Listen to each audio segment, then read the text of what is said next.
Daring Greatly, Brené Brown. Daring Greatly by Brené Brown is a call to arms for embracing vulnerability, the courage to show up and be seen, even when there are no guarantees. Brown argues that vulnerability isn't weakness, it's the birthplace of creativity, belonging, and love. The phrase daring greatly comes from Theodore Roosevelt's famous speech about the man in the arena, someone who strives valiantly, fails often, but never stays on the sidelines. To live fully, Brown says, we must step into our own arenas. She begins by challenging the myth that vulnerability is the same as fear or failure. Vulnerability is uncertainty, risk, and emotional exposure.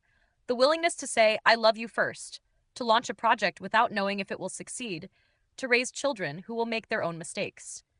It's the moment between courage and collapse where growth truly happens. Brown explores how shame keeps us from daring greatly. Shame whispers that we're not enough, not smart enough, attractive enough, successful enough, and convinces us to armor up with perfectionism, cynicism, or control.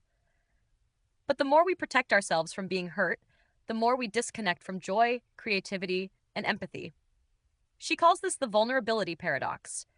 We long for connection, but fear the very thing that makes connection possible. In relationships, vulnerability is the foundation of trust and intimacy. In workplaces, it's the fuel for innovation and collaboration. A culture where people are afraid to fail is a culture where no one takes risks. Brown shows that leaders who model vulnerability, admitting mistakes, asking for help, acknowledging uncertainty, create environments where people feel safe to bring their whole selves to work. Parenting, too, is an arena for daring greatly.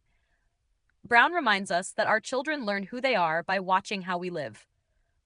When we model authenticity and imperfection, we give them permission to do the same.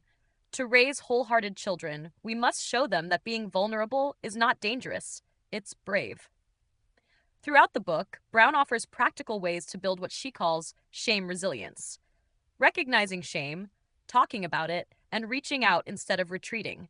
She emphasizes empathy as the antidote, listening without judgment and saying, "Me too," instead of offering advice or critique. Ultimately, daring greatly is about choosing courage over comfort. It's about trading perfection for presence and control for connection. The message is simple but profound. When we stop worrying about being perfect and start showing up as we are, we unlock the power to transform the way we live, love, parent, and lead. To dare greatly is to live fully human, to risk being seen, to step into the arena, and to trust that even when we fall, we are enough.